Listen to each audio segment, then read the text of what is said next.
5 things to see in Barcelona. I visited Barcelona as a solo traveler about 8 years ago and fell in love with the city. I recently returned and had only a day to explore, so I focused on 5 of my favorite things to see and do. I'll give you a quick overview of these places and at the end of the video share some tips for anyone planning a visit. Number 1. La Sagrada Familia. Now, I've probably walked into over 100 cathedrals during my travels, but have to say that La Sagrada Familia is my absolute hands-down favorite. It was designed by the famous architect Antoni Gaudi and is truly a masterpiece of architecture and creativity.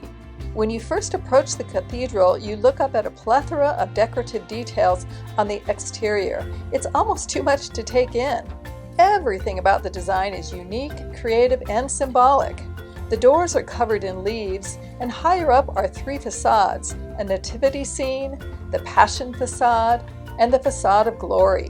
One of my favorite details is a cypress tree on the tip of one of the spires, symbolizing the tree of life.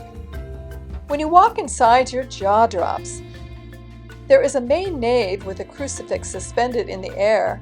There are massive columns leading up to the nave, which symbolize saints rising up into heaven and the angels descending to meet them. The columns are like trees and the ceiling a canopy. And all around you is color and light streaming in from the numerous stained glass windows. For me, the most exciting part is the genius of the window design. Gaudi was so brilliant with the way he arranged the windows. The light shines through and reflects on the ceiling.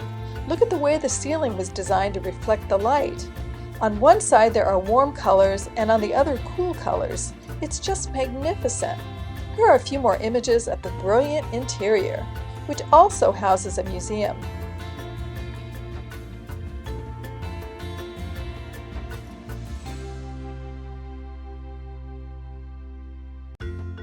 I paid extra to go up in the towers, and it was well worth it. The perch from up high offers beautiful views of Barcelona, but allows you to see some of the architectural details up close.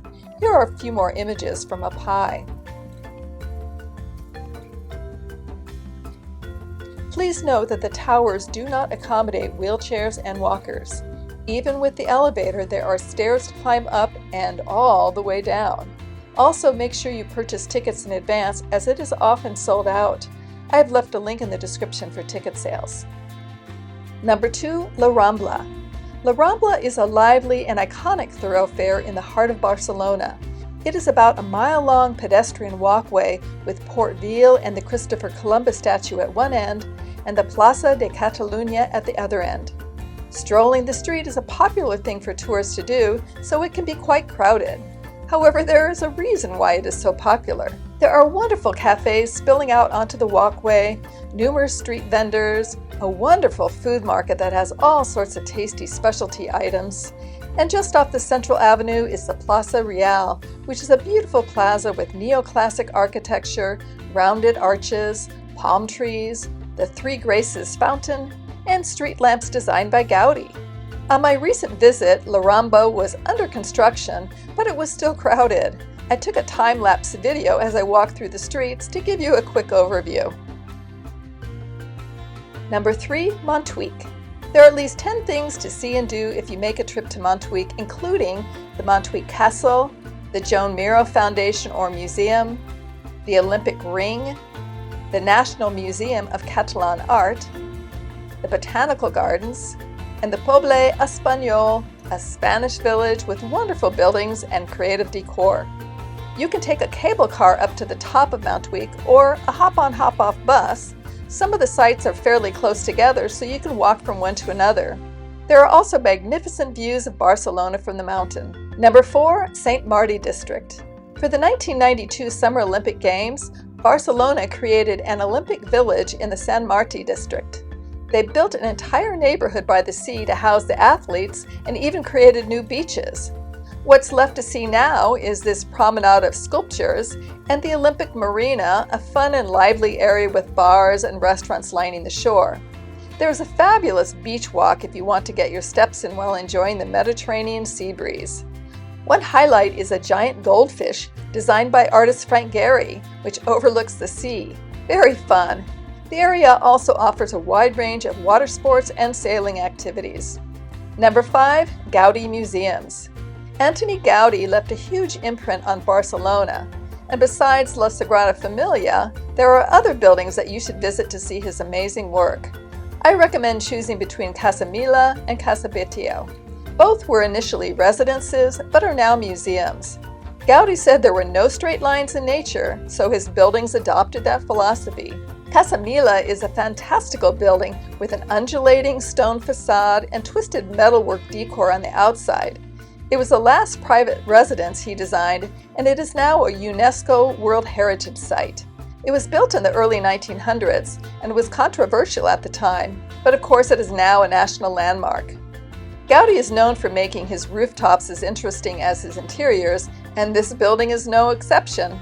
Casa Batllo is another masterwork of Gaudi's and another UNESCO World Heritage Site. The outside has somewhat whimsical mosaics, and the interior is adorned with beautiful ceramic tiles and creative stained glass windows. The roof is arched and was likened to the back of a dragon or dinosaur. Again, the roof is as fascinating as the rest of the building. Here are a few more images of Casa Batllo. Of course, if you have time to see both, do so. Both are fascinating and different in their concept and execution. So those are my 5 choices for Barcelona. There is so much to see and do. I have now spent over 10 days in Barcelona and still feel I've just skimmed the surface. If you are there for an extended period of time, consider getting a Barcelona card, which will give you free travel on public transportation and discounts to museums and attractions. For senior and solo travelers, your toughest decisions will be to determine where to go and how to spend your time. The city is so big, you can exhaust yourself getting from one place to another, so I would advise planning your itinerary in advance. If you use a hop-on, hop-off bus, just make sure you figure out in advance where you're going to get off, because just one loop will take you over 2 hours.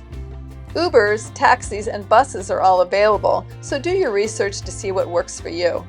As always, if you have questions, feel free to ask in the comments section. And check out the Senior Solo Travel website and Facebook forum where you can interact with other travelers. I have left links in the description below. And if you'd like to follow my senior and solo travel journeys, please like and subscribe. Next stop, Madeira.